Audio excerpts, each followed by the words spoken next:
Hello there, Quicksilver Slash, and today I have a World of Warships replay courtesy of CL50 Helena. I'm just going to call them Helena for the rest of the game. They're one of my viewers, and as always I encourage anyone and everyone, if you've had a good replay, send it in, and I'd be more than happy to watch it through and potentially include it on this channel and just add my own 2 cents onto what I thought of the game. So you can see right off the bat, he makes that common mistake. Chat was still open, and he tried to turn his ship and ended up just screaming "ah" at everyone. The number of times that I've just been like, ah crap, I think my entire keyboard's locked up because the chat has opened and just made me eat way too many shells that I should have been able to dodge. Glad to know it's not just me. So right off the bat, you're going to see Helena plays his Smith his or her, I actually don't know, their Smith a little bit differently than I would drive mine. I'm actually going to show a replay of my own right at the end of this to kind of draw a comparison on how I really feel this ship is best used, but that's not to say that Helena is not using it correctly. I just have a much different playstyle. So they're going off to the side, and they're going to try to flank this group of Nassaus in the St. Louis and fire torpedoes ahead of them with the hope that the enemy ships drive into them. Because the Smith, as I've mentioned in my review, only has a 4.5 kilometer torpedo range and has a 5.6 kilometer detection range. So you can't stealth fire, but what you can do is situations like this, where that enemy Nassau is driving at him, fire the torpedoes, and in the time the torpedoes take to get there, sometimes, if you're lucky, the ship will drive forward within range. Unfortunately, you can see that's not the case, as that enemy Nassau is just doing a big turn and actually pulling away, so those torpedoes are never going to connect. But with a 9.9 second reload on these torps, it doesn't even hurt to throw. I know sometimes I personally have just seen ships like 6 kilometers away, nothing else to do, and I'll just sit there throwing a wall of torpedoes, if for no other reason than to scare them for that split second the torpedo indicator goes off and makes them look away, you know? Yeah, you're never going to hit them because they're too far away, but, you know, if you cause them to try to look around for a torpedo, maybe they accidentally go broadside on or mess up a shot they were about to take, so... And it doesn't really cost you anything.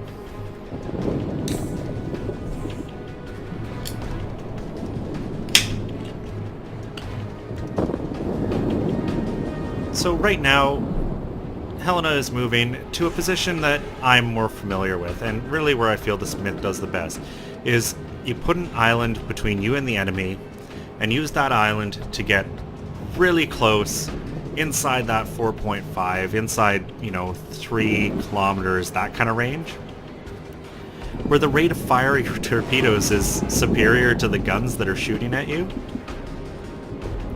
Ships aren't going to last long. Our team is taking the lead.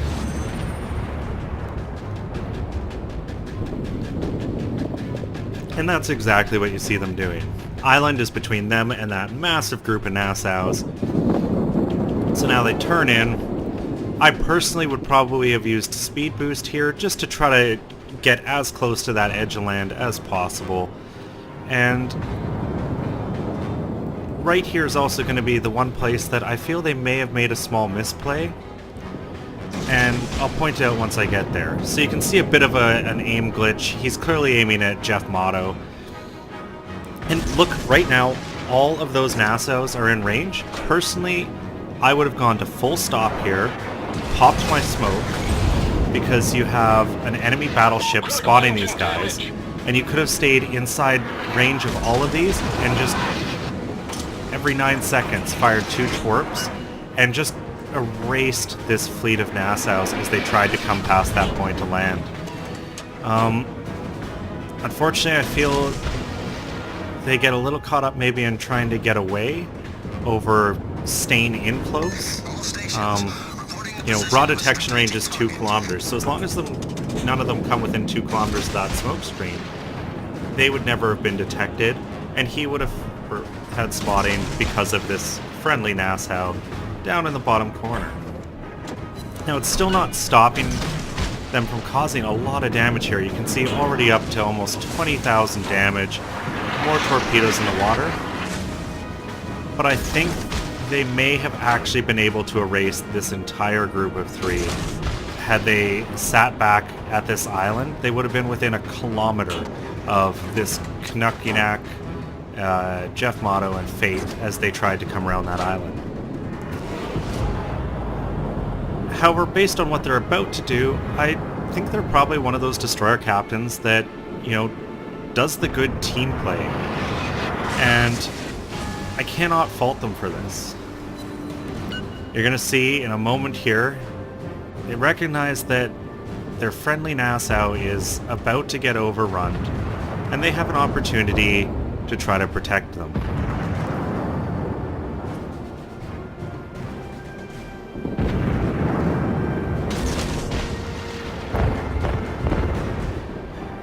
And oddly enough, this is actually something that I know Wargaming has talked about, at least adding a stat for spotting, and I'd really like to see it come in. I'd also like to see a stat for friendly damage done well within one of your smoke screens to really benefit destroyers who do this. This is a very good teamwork play. That friendly Nassau was dead, and now they're not even detected, and Helena just ate a big shot doing this. You know, a lot of destroyer captains use their smoke entirely selfishly, and I like that he laid that big screen to try to protect the friendly battleship. Unfortunately, the friendly battleship seems content on just trying to drive away, not really recognizing what was done for him.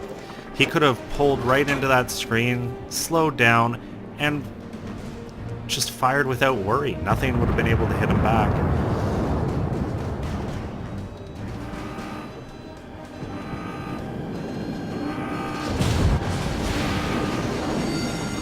Helena eats an HE shell there, lighting him on fire, but he manages to get back in the cover of his screen and starts firing off torpedoes. Now, he's firing them at the Knukyanks 19, but I think now he recognized that, oh, there's a guy 4.2 kilometers away, a much better target because within torpedo range, whereas for this other Nassau, he would have to turn in and really start to close to hit that torpedo range.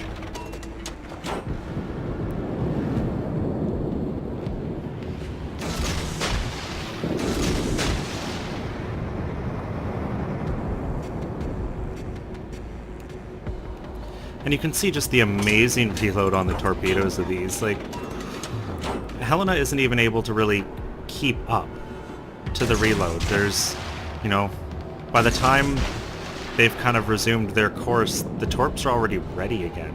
And it is one of the things that makes the Smith just so much fun to play, is you're never out of torpedoes. Like, you cannot fire too many. You just keep launching them, and you look away for a half second and they're ready to go again. Which is a rather unique thing. I mean, the Umikaze isn't bad with, I believe, about a 20-second reload, but these single tubes, 9.9, you can cause a lot of havoc. And already Helena's up to 30,000 damage, which is a really solid game in a Tier 2 destroyer. And the massive hit gets a devastating strike because that Nassau just detonated.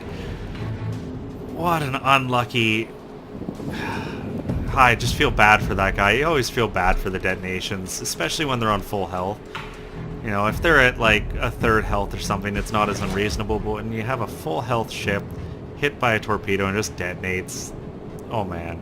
And now Helena's up to 58,000 damage, and you compare that to their own health, 7,300.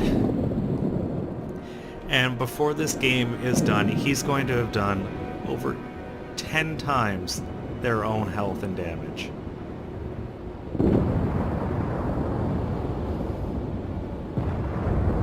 Unfortunately for Helena, their team just never pushed into any of these caps. And you can see the third cap being taken right now, and that's not going to be something they're able to overcome.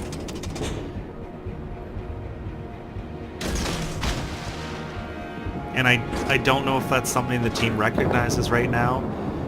None of these battleships really seem keen on trying to get up into A. And maybe the best course of action right now would to be just lay it on, try to get all the kills before the enemy caps out. And Helena's definitely doing their darnest to try to do just that. Just laying torpedo after torpedo into Canuckian.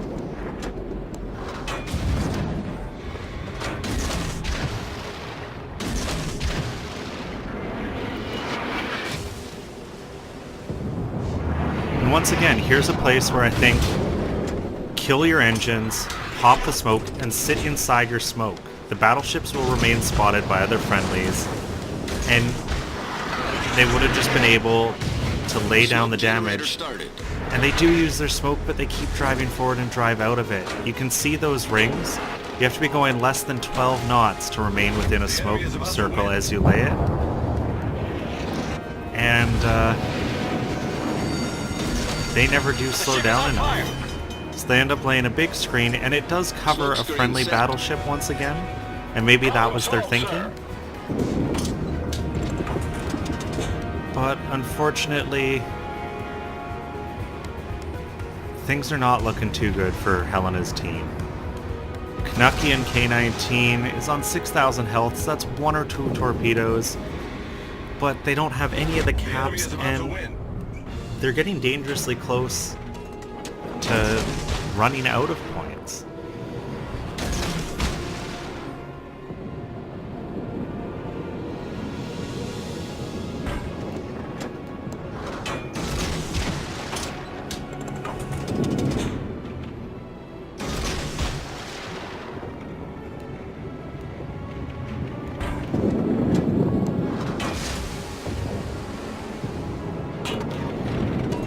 See those torpedoes that look true, ends up beating part of the volley, but gets the kill. Unfortunately, none of those Nassaus are going to be fast enough to get into any of the caps, and I don't even think they're going to push into the caps, and this one is going to result in a defeat. So let's quickly cut to that other replay I mentioned of how I may have done things at the start of this game. So, right here we join myself, Flying Goomba, and Savea all driving a set of Smiths, once again on islands with a very similar team layout. Few destroyers per team that are the tier 2s, but the majority of each team, as you can see, is tier 3 battleships, and it's no surprise with the German line having just come out. And I mentioned at the start of the last replay that Helena plays their Smith a little differently from me. I think it's a result of ranked play. Always go for a cap in my DBs right off the start. It doesn't matter if I'm driving American, Japanese, or Russian. I try to get into a cap. If I face, overwhelming opposition, yeah, I pull back. But I just feel securing caps early on to be so important because, as you saw in that last one, you just end up in this point where your team can't come back if you never had them.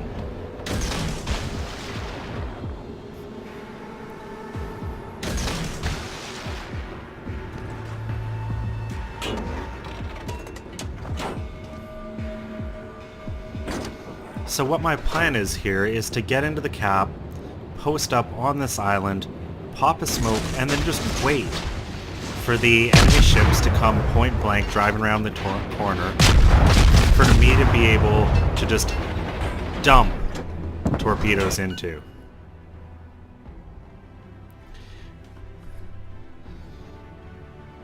And you'll see Savea and Flying Goomba do much the same.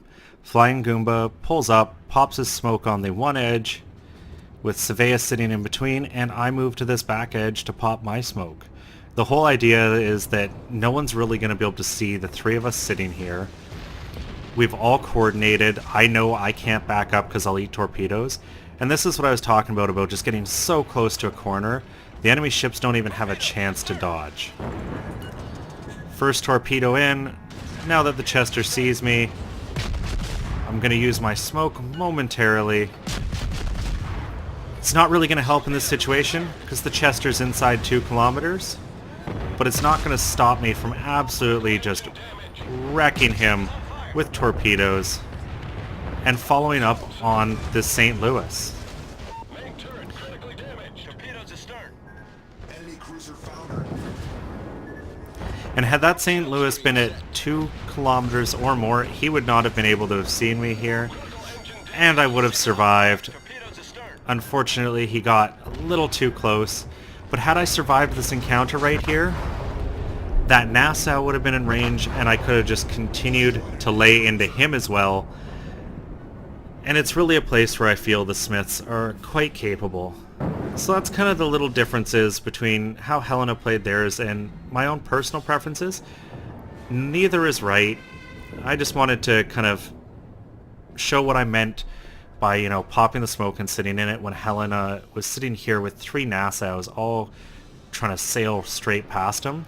You almost set up just a torpedo post. You don't move and you just fire a wall of continuous torpedoes, as Savea and Goomba are doing right now. You can see they don't even see the Nassau. They're just putting so many torpedoes in the water, it's going to be hard for him to get by. But let's go to the post-game of Helena's game and look at just what 74,000 damage at Tier 2 looks like.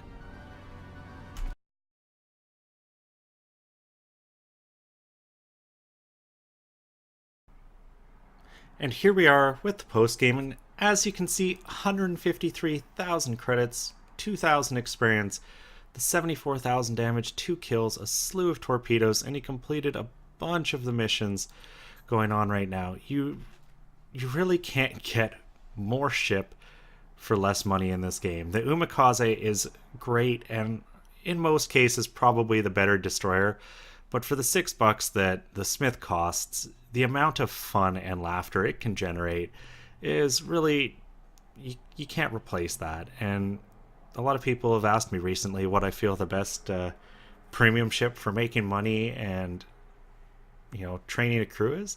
And honestly, bang for the buck, the Smith is a good choice, particularly if you've got some American DDs already. You know, and it's a good way to unwind. Low tier gameplay is always so much fun, and there's just no pressure. Anyways, if you enjoyed this video, please give me a thumbs up. Feel free to send me your own replays at my email listed on my homepage. And as always, I'll have another video for you guys tomorrow.